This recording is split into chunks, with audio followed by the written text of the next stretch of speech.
Hi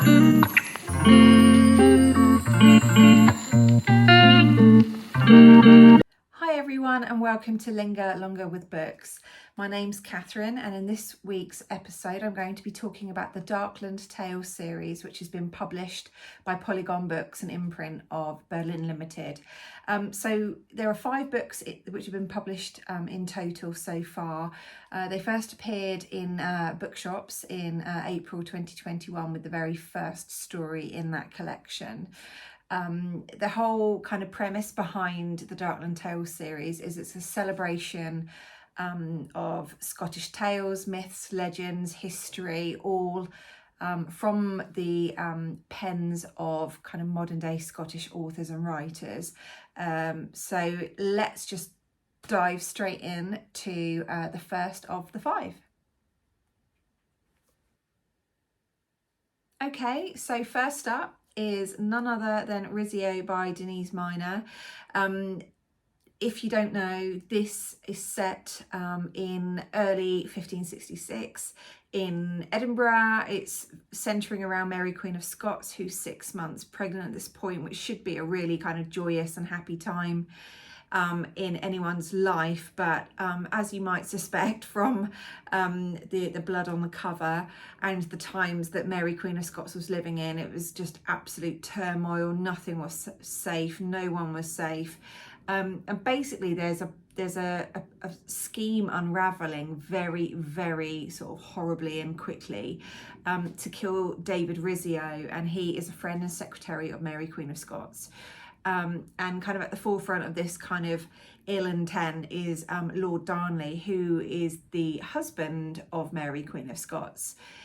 Darnley is particularly horrible. He's power hungry, he's obsessive, he's bitter, he's just a really nasty piece of work and kind of won't stop at anything until he's got his own way, which not good character traits, I don't think, and I think Mary picked quite badly there. So we're right at the heart of this kind of action and drama and kind of what will happen. Will Darnley be successful in this murderous plot? Obviously, if you know history books, Scottish history, you'll know how it did pan out. But it's a really interesting time in Edinburgh at this point. It's a hustling, bustling city. Parliament is sitting at the time. Obviously, you've got Mary Queen of Scots on the throne. And yeah, it's just a really tumultuous kind of period. Everyone vying for power, everyone's kind of trying to kind of keep their heads off the block really and survive however they can, whether that's through marriage, through money. But I really loved the Edinburgh that's depicted in this in all its kind of glorious kind of bloody goings on. Edinburgh is a city close to my heart. I worked in Edinburgh city centre on Waterloo Place and elsewhere for 4 or 5 years. Around 10 years ago now I sort of left Scotland, but Edinburgh is a beautiful city full of history. Loved walking up and down the Royal Mile and down Princes Street and all of the different kind of historical landmarks in the city. So a lot of these places that are mentioned do ring a bell with my memory and where I visited before. So going back to this period in time in 1566, there is a real sense of foreboding. There's kind of hooded men, there's candlelight, there's kind of narrow winding stairs, all centred on the palace of Holyrood House. It's very claustrophobic. I guess it's a sense of claustrophobia that really comes across from the pages. And spoiler alert, unfortunately Rizzio is murdered in a really kind of horrible stabbing frenzy. Can't remember the amount of times he's stabbed, but it's really horrible. And if you go to the Palace of Holyrood, you can actually see, I think there's a plaque where he was murdered. So yeah, Darnley and his sort of evil band of men do kind of get their way with Rizzio, and it obviously has gone down in history in the history books, but it is a story. You can obviously see it's not very long. one that is really atmospheric. It's perfect for historical fan lovers out there like myself. And yeah, I'd really, really recommend you picking it up. So that is number 1 of 5 of the tales. So tale number 2 is Hex by Jenni Fagan, and you can actually see from my copy that I put lots of sticky notes through it, highlighting passages that kind of really struck me. So that's always a really good sign. Plus, look how gorgeous the cover is. But we don't judge a book by its cover. We we judge it on its content, don't we? So basically with Hex, unlike Rizzio I just chatted about, that's 1566, we're about 25 years on. We're in December 1591, and we meet Gelis. Now, I'm really sorry if I've pronounced that wrong, but I'm going to go with it for my ignorance. She's a convicted witch. We find her imprisoned the day before she is going to kind of be killed, and she's several floors below the city. And again, it's centered on Edinburgh as a city. So you can imagine in those times, it's pretty kind of awful situation to be locked somewhere without daylight, way below the city, pretty grim, really bad conditions, and terrifying that you're waiting to kind of be killed at the hand of another. Gelis is labelled as a convicted witch, and we know from these times and sort of through the centuries, not just this century depicted, but women were labelled as witches for all sorts of kind of really quite irrational and absurd reasons, that was just convenient for society to kind of latch on to the women. So we then see Gelis meet Iris. Now Iris she's kind of otherworldly. She says that she's from the future. So there's a real spiritual element to Hex. But the two women do strike a bond, and there's a line that really stood out for me that I'll share with you, and it's, "We can fight in element what we can't in flesh." Yeah, there's a real sense of unity between the two. And throughout Hex, there's a narrative by Jenni about the danger of societal kind of judgment and views, misinformed views and just ignorant views of how women are witches, and how that kind of societal labelling really stokes a fire of fear that obviously many people act like sheep. They go with the kind of crowd consensus that if one woman is kind of singled out as a witch, then many in a small knit community of any sort of place and time can kind of go with the masses, and the sort of the consensus there. So a lot of the time women who are singled out just haven't got a hope in hell of kind of convincing people they're otherwise. Especially in these times, women were killed for being a witch, stoned, I think hanging, burning, all sorts of really awful deaths. And there's a real sort of commentary as well throughout Hex about misogyny, about how it still exists and how it was then in these times, and how it obviously still ripples through to today's societies. So there are definitely sort of palpable messages that come out on that as well. But there's something kind of that you cling on to as a reader, or I definitely did when I was reading Hex, and that's that solidarity between Iris and Gelis. Like I said, Iris is with Gelis right until the very bitter end, and that again there's a line that stood out to me that I'll share with you all, and that's Iris glides down to land on a spire behind the gallows to help my spirit cross to the other side. And there's something kind of strangely comforting in that. So on, again, some spiritual level, not even a religious level, but they're there for one another in the worst of times. So a really fascinating look at Edinburgh, again, a few decades on from Rizzio, but really would recommend Hex. Again, really tiny. All the tales in the Darkland series are how long are they? They're probably around 100, 150 pages or so. So perfect for one sitting or a day's read for many of you out there like me. So there you go, that's Hex, that's number 2. Okay, so number 3 is Nothing Left to Fear from Hell by Alan Warner. This is obviously number 3 out of the 5 published so far. It really tells the tale of Bonnie Prince Charlie, who was whose real name was Charles Edward Stewart. And we basically dive straight into a period of Scottish history right after the Battle of Culloden. And what really struck me in amongst all the clan kind of turmoil and considerations and who's kind of king of where and who's prince of who and who's got the power play for land and all those sorts of things that are kind of in flux through this period of history, is that the landscape is a character as much as the humans and the historical figures depicted.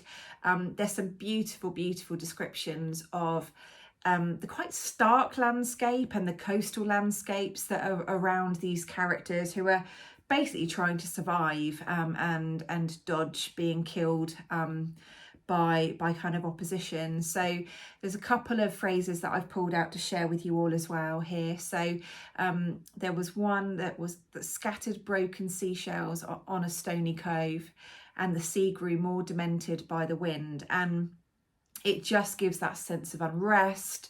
How are our characters going to survive kind of conflict and battles, as much as the really harsh and bleak and tough surroundings that they find themselves? It feels really elemental.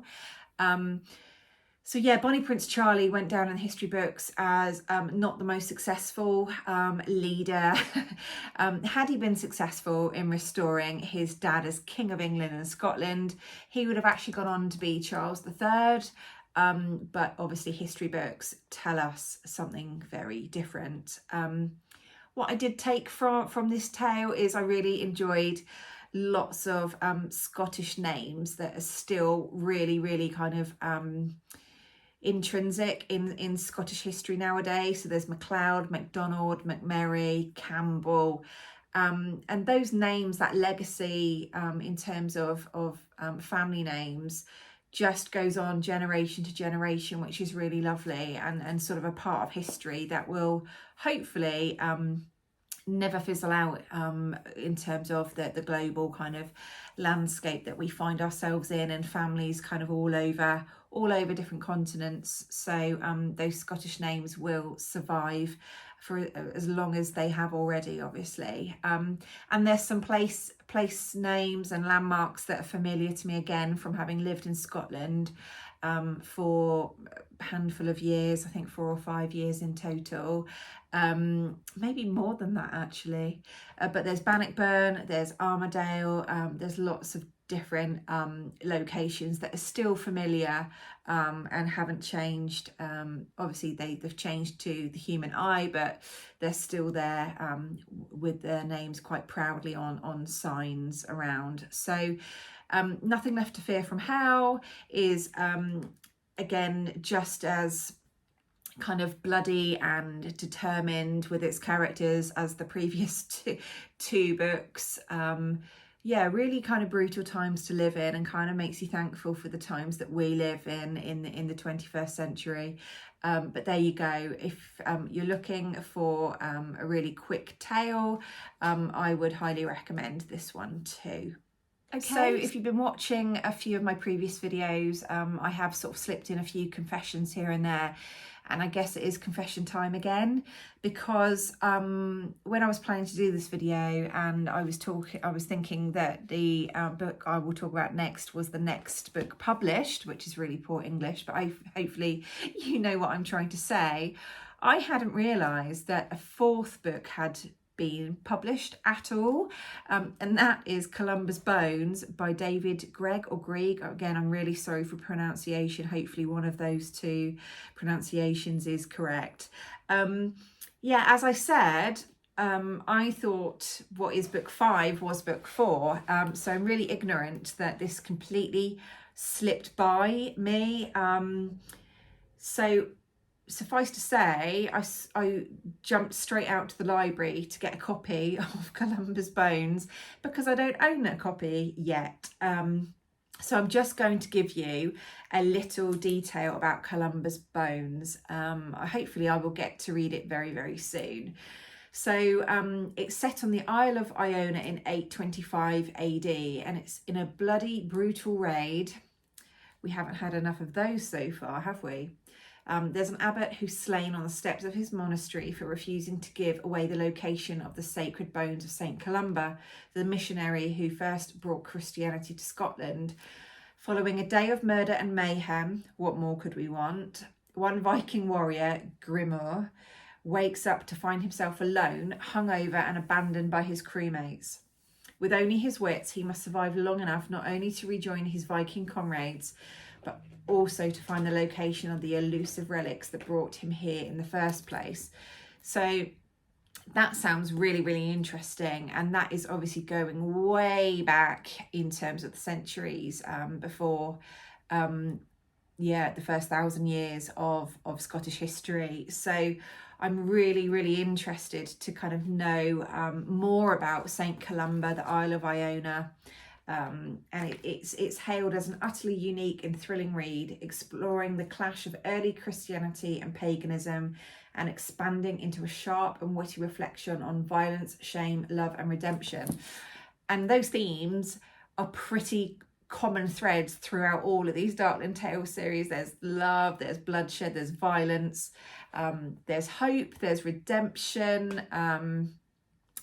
So there's that one. I'm sorry that I can't really say more on that until I've read it, but I will hopefully do a blog, a video on this as soon as I've read it. Again, it's quite a small one. It feels like this is the thickest of the tales so far.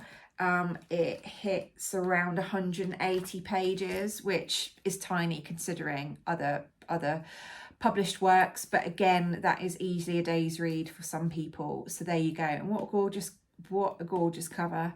So there you go. That's Columba's Bones. That is number 4, not different. I'm glad that I know that it exists now. So there you go. Then we have number 5 in the series, which completely spurred me on to do this video. And again, I thought this was number 4 in the series, not number 5, but it is proudly sitting at 5. And that is Queen Macbeth by Val McDermid. So when I heard about, I was really excited. I had to pre-order this because I just thought Val is so well known and really admired for all of her kind of crime thriller fiction titles. I was just instantly my interest was piqued basically as soon as I knew that she was writing this tale. So what's it all about? Let's have a look. So essentially, in my eyes, Queen Macbeth is a tale of mortal danger and really heightened emotions through the characters that are on its pages. So our central character, really, apart from Macbeth himself, is Greig, and she is married to Gilly, who is a cousin of Macbeth, and Gilly thinks he's quite a formidable, quite a successful kind of leader, but just pales into comparison with Macbeth. And as soon as Greig kind of is around Macbeth, there's almost this sort of instant and magnetic attraction between the two. There's lust, there's all sorts of powerful emotions at play, to the point where Greig is not falling pregnant with Gilly, and her sort of 3 faithful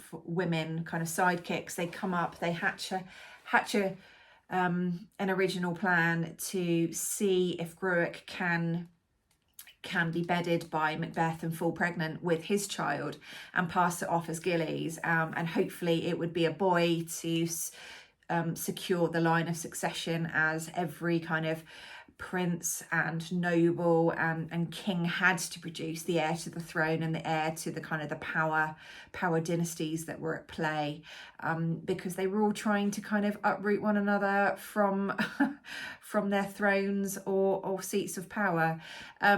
So yeah, we see Greig. She calls Macbeth the very pattern of manhood, and she really kind of won't stop thinking about him. She's really kind of overtaken by him as a person.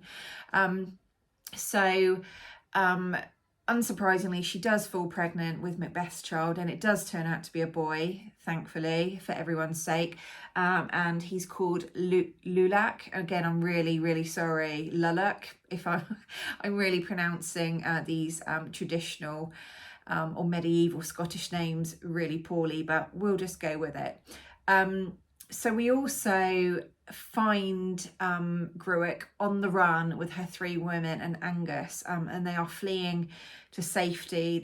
They are facing, like I said, real mortal danger, risk of confrontations from kind of travelling clans and tribes, and they face quite a dangerous scene where Greig, her women, and Angus really have to kind of draw their knives and their weapons and kill several men in one sort of sitting to kind of get on the road again and get to safety.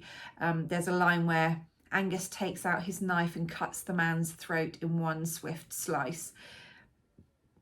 Pretty horrible kind of vision, but that's how it was in those days. It was pure survival and getting from A to B for whatever reason. So yeah, we get this picture, and it's sort of labelled as 4 mad women and a single man, all capable of slaughter. They're warriors at heart, and that there's no nicety spared. That they're living on meagre rations. They're feasting when they can with kind of alcoholic kind of ale that they drink, and causes for celebration such as the birth of a child. But otherwise, they are just surviving the coldest of weathers, the most brutal kind of weather. They're in kind of sheepskins, wolf skins, whatever they might be kind of wrapped in to survive. So yeah, I'm not going to say kind of how things quite pan out, but I will reveal that we meet Greig at this point where she's fleeing and she's on the run, and she is quite sad. We know that it's been labelled as 4 long years since Malcolm vanquished my king once and for all, and there's a sort of phrase: empty bed, empty arms, empty heart. So as I said, I won't say how it does pan out for fear of kind of ruining it for you if you haven't read it already. But I love the language. I love the phrases that were used by Val in this tale. Really thankful for the glossary at the back. There were a few kind of terms and phrases that I was familiar with, but vast majority, 3/4 of the words, which obviously synchronize with this specific place and time, you can get to know and be familiar with thanks to that glossary at the back. So yeah, just for all the kind of Shakespeare lovers out there, this is a fresh, bold, really interesting take on Macbeth and his queen. So yeah, almost kind of leave any kind of preconceptions at the door of the Shakespeare tale. This is very much reframed within this Darkland Tale series, and it's told through the eyes of really accomplished Scottish writer, as Val is, like I said before. So again, it's a really short one. I read this yesterday, which is lovely. It feels really, really nice to say, oh, I've read a book in a day. So all in all, there are 5 in this series, like I said, and look how beautiful all those colours are. They have really gone to town, haven't they, on the rainbow. I am really ignorant. I do not know if it's been confirmed if this is the whole lot or if there's more to be published. I've got a feeling that this is it, but I could be doing Polygon and Birlinn books a real injustice, so apologies in advance if that is the case. I've been lucky enough to receive a few of these titles ahead of formal publications. The first 3 I did receive from Polygon and Birlinn, so a big thank you to them for that. Again, like I said, I didn't know Columbus Bones existed, so I didn't receive a review copy of this. And sadly, with Queen Macbeth, Polygon sent me not 1 but 2 copies of a review copy, and neither reached my doormat. So don't know what happened with the postal system. Perhaps someone sensed there was a lovely book inside and grabbed it for themselves on 2 occasions, but I was gutted, which is why when I spoke about it, I said that I pre-ordered this one, because I wasn't going to be without a copy right on top of publication day. So that's what happened in the end. But that is a real sad downside of being a book blogger and vlogger, is that sometimes, sadly, books, for whatever reason, just don't reach you. But that will not stop me from getting my hands on a copy. So yeah, I probably will be getting a copy myself of Columbus Bones, because I would like the whole collection of the 5. But like I said, this is a library one for now, and I will be reading it hopefully very quickly, so I can return it to the library in time for other people to read. So there you have it. If I had to actually rank my favourites of the 5, it absolutely would be, my top 3 would be Rizzio, Hex and Queen Macbeth. You could probably tell that from my descriptions and my kind of feelings that I've shared on those particular 3. But yeah, go out and get your hands on copies of Rizzio, Hex, Nothing Left to Fear from Hell, Columbus Bones and Queen Macbeth, all written by amazingly talented Scottish writers and authors. And yeah, go forth and get your hands on these copies. But I really hope that you've enjoyed my video today. If you have, please leave me an emoji of a broken heart. I think that would be quite fitting for most of these tales, although there is love does endure, and love does there is love through these tales. There's lots of broken hearts and yeah, heartache. So let's do that. And please let me know in the comments what your thinking is on any of these, if you've read them, and also if you have a favourite of the 5 as well. I've been a bit cheeky there and I've picked 3, but I really couldn't rank those 3, so I'm going with 3.